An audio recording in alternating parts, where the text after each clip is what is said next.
Imagine this, one of the hottest songwriters and producers in the music industry, Benny Blanco, a name synonymous with chart-topping hits, revealing something shocking. That Selena Gomez, one of the world's most beloved pop stars, actually hated him. Wait, what? Selena Gomez? Hated Benny Blanco? How did this even happen, and what on earth could have led to such a dramatic revelation? If you're scratching your head, trust us, you're not alone. It's not every day that we hear about a high-profile relationship in the music industry that's this complicated. But this isn't your typical drama-filled story. Far from it. In fact, Benny Blanco's story with Selena Gomez is filled with moments of surprise, growth, and unexpected revelations. So how did these two powerful figures in the music industry go from seemingly distant and disconnected to sharing not only a friendship but a massive hit song together? Trust us, this is a ride you won't want to miss. To understand the shocking admission of hatred Benny Blanco shared about Selena Gomez, we need to first rewind and take a closer look at how they crossed paths in the first place. Benny Blanco isn't just some random name in the music world. He's a legend in his own right. Having produced for pop giants like Ed Sheeran, Maroon 5, and Katy Perry, Blanco's resume reads like a greatest hits compilation of the past decade. But it was when he worked with Selena Gomez that things really started to get interesting. You would think that with two massive stars working together, everything would go smoothly, right? Think again. Blanco and Gomez's initial interaction wasn't as seamless as you might expect from two music industry heavyweights. In fact, things were far from friendly. And here's the twist, Selena Gomez, the woman behind hits like Bad Liar and Lose You to Love Me, reportedly didn't like Benny Blanco at all. To hear Benny Blanco tell it, Selena hated him, and this admission is what makes the story all the more intriguing. How could that happen? How could two artists who have now become known for their powerful collaborations have had such a rough start? So, how did the relationship between Selena Gomez and Benny Blanco evolve from hatred to collaboration? Benny Blanco himself opened up about their tumultuous beginning during a candid interview. He admitted that when they first met, Selena wasn't exactly thrilled to be working with him. But here's the thing, this wasn't about Benny's talent or the quality of his work. It had more to do with Selena's feelings about the industry at the time. During their early interactions, Selena was still figuring out where she stood in the industry. Her career was taking on new dimensions, and she was navigating a world that often felt overwhelming. At the time, she didn't want to be a part of the fast-paced, high-energy, often high-pressure nature of the pop music world. Benny Blanco, being the whirlwind of creativity and energy that he is, represented exactly the type of vibe that Selena was trying to avoid. Blanco, for his part, was blunt about the fact that he didn't understand Selena's initial reluctance toward him. But the beauty of this story is how time, and a shared love for music, softened their interactions and transformed their bond. What started as discomfort eventually blossomed into a deep understanding. But the magic didn't happen all at once. It took time, patience, and a shared commitment to creating something authentic. And that's how they ended up working together on what would become one of the most memorable collaborations in modern pop music, their smash hit, Lose You to Love Me. The turning point in their relationship came when Benny Blanco worked with Selena Gomez on her 2019 hit single, Lose You to Love Me.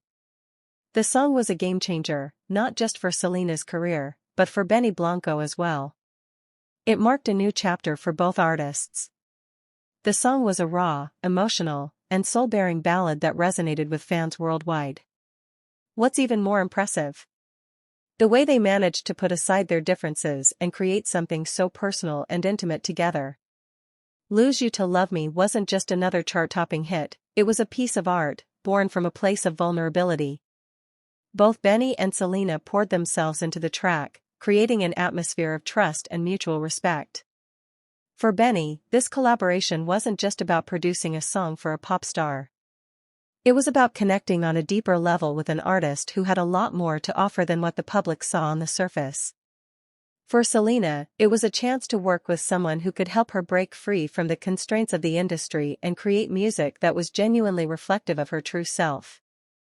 In the end, Lose You to Love Me wasn't just a song, it was the culmination of their shared growth, both personally and professionally. The track hit #1 on the Billboard Hot 100, and it became one of Selena's most successful songs of her career. But it also solidified the bond between her and Benny Blanco, transforming what began as tension into a professional partnership based on respect and understanding. What makes this story even more compelling is the way it reflects the reality of working in the music industry. Behind every hit song, there's a lot more than just raw talent. There's a human element. There's the awkward first meeting, the learning curves, the moments of friction, and the eventual collaboration that turns something seemingly impossible into something beautiful. The world of celebrity friendships and collaborations often appears flawless from the outside, but when you peel back the layers, you see the complexities, the struggles, and the growth that comes with it. Selena and Benny's journey is a perfect example of how two people with very different personalities can come together to create something extraordinary. And let's be clear, Benny Blanco isn't shy about admitting that he's not everyone's cup of tea. His no-nonsense approach to music production and his unapologetic attitude sometimes rubs people the wrong way. But there's no denying his incredible success, and Selena Gomez, an artist with her own distinct style, ultimately saw that Benny's approach could help her grow as an artist too. In their story, there's a powerful message: sometimes, you have to work through discomfort to discover a deeper connection. It's easy to look at two stars like Selena Gomez and Benny Blanco and assume their relationship must have been smooth sailing, but in reality, it was anything but. And that's what makes their collaboration even more special. So, why should we care about this story of hatred turning into collaboration? It's a testament to the power of growth and the value of overcoming initial judgments and misunderstandings.